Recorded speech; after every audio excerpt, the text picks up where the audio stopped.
C'est vrai que D'Artigol connaît bien le sujet. Alors 01 80 20 39 21. Vous avez entendu ce qu'a dit Emmanuel Macron. Est-ce que vous pensez quand il parle des punaises de lit, est-ce que vous pensez qu'il cible quelqu'un en particulier? Oui. Bien sûr. Vous pensez qu'il cible CNews? Évidemment. Alors déjà, il a ciblé préalablement ceux qui brainwatch. Et il dit à Léa Salamé, certains de vos collègues, ceux qui font du lavage de cerveau sur les faits divers, donc évidemment qu'ils ciblent CNews. Et puis les punaises de lit, on en a parlé hier soir avec Pascal. Je pense que c'était une référence tout à fait médiocre à cette polémique à ce moment-là, oui. Ouais. Enfin, vous vous rendez compte du niveau du président de la République quand même. Enfin, c'est le président de la République. Il n'a que ça à faire de rappeler une polémique sur les punaises de lit quand il y a une Mais c'est vrai qu'on en a parlé quand même pendant des semaines et des semaines de ça, des punaises de lit. Mais c'est vieux cette Et histoire. qu'est-ce qu'on en a à faire de cette histoire? Peu importe, ça a existé. Mais qu'est-ce que c'est que le président de la Dans la sphère République médiatique, ça a existé. Mais qu'est-ce que c'est que le président de la République qui vient parler de ça? Quel est le problème avec ce les sujet-là? fake news, voilà. Mais tu es sérieuse? Tu ne trouves pas ça totalement ridicule? Le président de la République, il est un soir à la télévision française. Ne doivent pas divulguer des fake news. À 20h, tu iras en parler avec Pascal si tu veux t'expliquer avec lui, mais le président de la République est à 20h dans une grande messe sur les océans, il réagit, il fait 10 minutes de cette émission, Dieu merci, sur cette surveillante qui vient de se faire massacrer à coups de couteau, il parle de faits divers et il nous rappelle une vieille polémique, mais le niveau de ce président de la République, franchement... Mais sauf que personne n'a compris. Alors, si je peux me permettre, ça va vous faire du bien de ne pas voir Gérald Maillet pendant 3-4 mois. 3-4 mois de septembre à décembre. Pour un retour c'est rien de personnel. C'est Romain qui me souffle ça, le réalisateur. C'est le débat, c'est formidable. Moi, ce que je comprends pas, c'est que personne n'a compris. Parce que même moi, les punaises de lit, j'ai demandé à Gauthier. Mais c'est ridicule. Il dit même les puces de lit au début. C'était il y a 2 ans, les punaises de lit. Calmez-vous, on va pas s'embrouiller pour des punaises de lit, les gars. Non, on comprend pas la ref. Alors j'imagine que les Français qui ont écouté et regardé n'ont rien compris non plus. Moi, j'ai rien compris. Si ce n'est la personne qui était visée. Voilà. Qu'est-ce qui s'est Qu'est-ce qu'il y a? Pardon, excusez-nous. Mais tu l'as dit toi-même hier, Olivier, quand je suis arrivé sur le plateau de Pascal, qu'il n'avait pas entendu, et où j'ai rapporté ses propos, tu as dit que c'était... minable. Voilà, minable.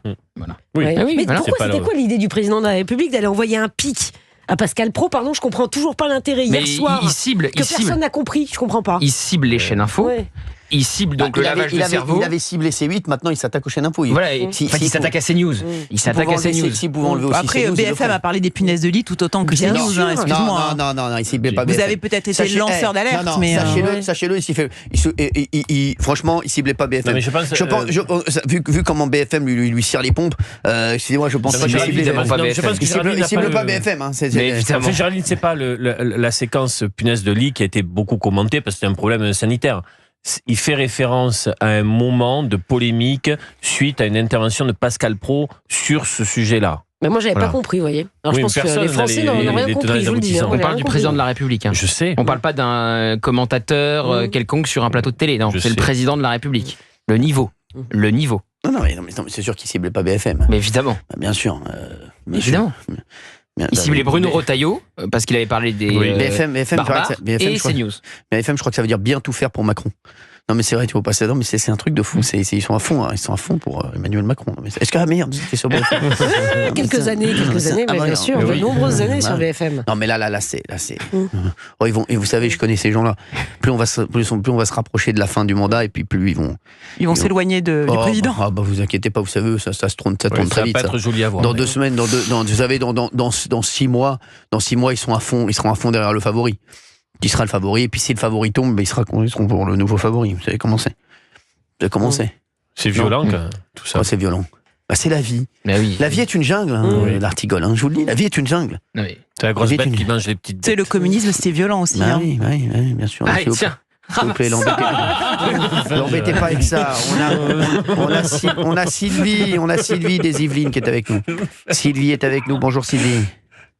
Bonjour.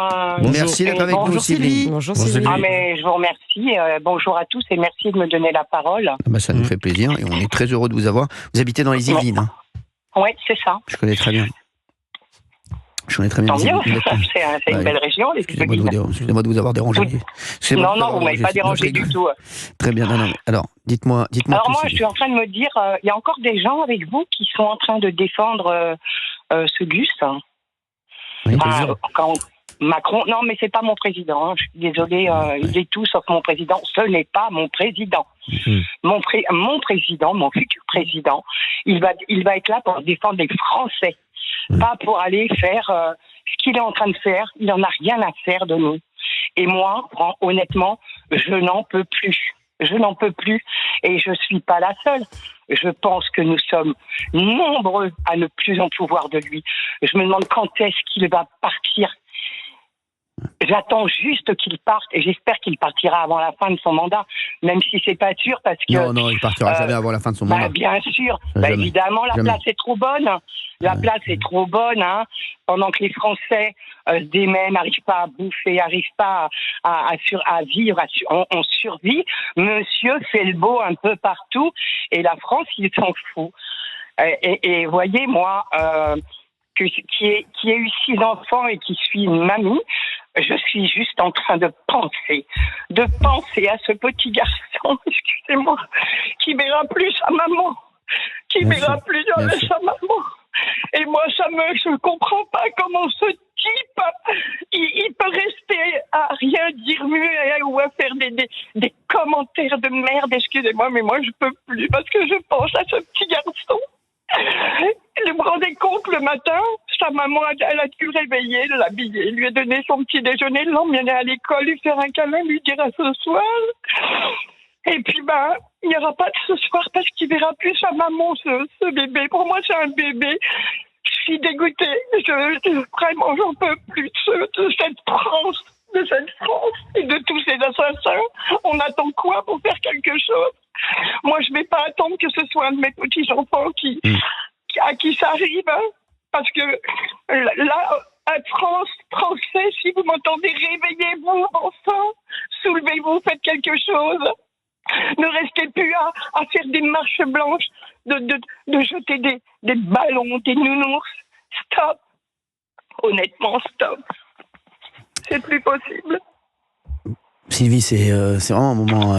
mais je pense qu'elle résume beaucoup le sentiment de tous les Français, hein, la majorité des Français, Sylvie. Et c'est vrai qu'hier, moi je rejoins Gauthier Lebret, je pense qu'il aurait dû annuler. Hein. Il aurait dû annuler cette émission, excusez-moi. Ni fait ni à faire. Bien sûr, oui, il faut pas y aller là, après un drame comme ça. Et c'est vrai que Sylvie, ce que disait Sylvie, on pense tous...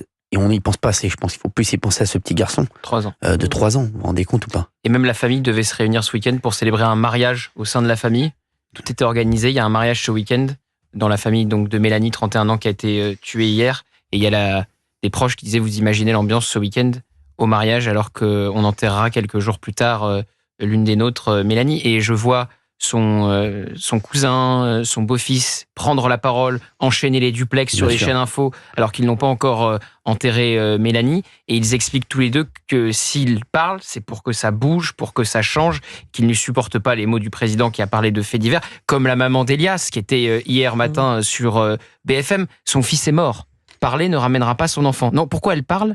Elle parle pour essayer qu'il n'y ait pas d'autres Elias qui se fassent tuer à coups de machette en sortant du foot. Elle était incroyable. Mais je vais vous dire quelque chose. Quand on entend Sylvie sur l'antenne d'Europe 1, il est 16h50, on est en direct, merci d'être avec nous. On se dit tous avant, ce sont des choses qu'on sentait qui pouvaient jamais nous arriver. On disait ça n'arrive qu'aux autres. Exactement. Ça ne nous arrive pas. Aujourd'hui, chaque Français, chaque père de famille, chaque mère de famille, chaque frère, chaque sœur, chaque grand-mère, grand-père se dit chaque jour, il peut m'arriver un drame dans ma famille. Et ça, c'est des choses qui n'arrivaient pas à l'époque de nos parents, je suis désolé. Voilà. Et aujourd'hui, quand vous n'avez pas vos enfants 1 heure au téléphone, vous vous dites, il va se passer quelque chose de dingue. Non, mais c'est vrai. Et aujourd'hui, en plus, il y a les téléphones portables. C'est un sentiment qu'on n'avait pas avant. Et comme le dit Sylvie, aujourd'hui, elle dit, il faut faire quelque chose avant que ça lui arrive ou que ça arrive à ses petits-enfants. Parce qu'aujourd'hui, tout le monde est concerné. C'est ça qui est fou. Hein. Avant, on se disait, oui, ça n'arrive pas. Comme dit le président, c'est un fait divers. Voilà, mais aujourd'hui, on entend tellement de drames. Bien sûr. Qu'aujourd'hui, ça peut arriver à tout le monde. On venait d'enterrer Benoît à Dax, tué à coups de couteau pour une histoire de casquette. Son père, pareil. Vous savez, le père de Benoît, il a fait un discours devant d'ailleurs de nombreuses de nombreux habitants de Dax réunis. Il a été excellent. Et il a dit, mon fils a été tué par je le cite, une racaille de merde. Et parce qu'il a dit une racaille de merde, aucune chaîne info ne l'a diffusé, sauf CNews. C'est ça, exactement. Parce que, comprenez-le, il n'a pas un discours... Et Europe 1. Oui, bien sûr. Bien sûr. Voilà. Quand Europe 1 et CNews, c'est la même boutique. Mais quand...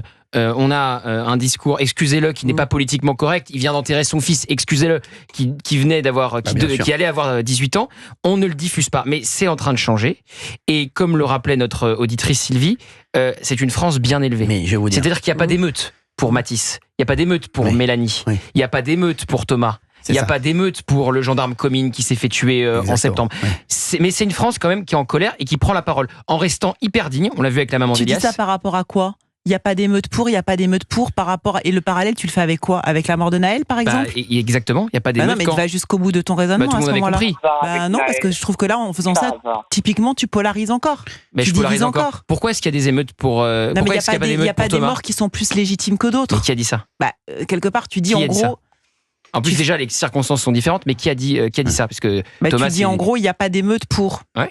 Ça veut dire sous-entendu, ça veut dire qu'il y a des morts qui se comportent mieux ou des victimes. Pas les morts, ils sont morts. Non, mais t'as les victimes ou les familles des victimes qui se comportent mieux que certaines autres familles des victimes. Largement au-delà de la famille des victimes pour ce qui concerne Naël et les émeutes.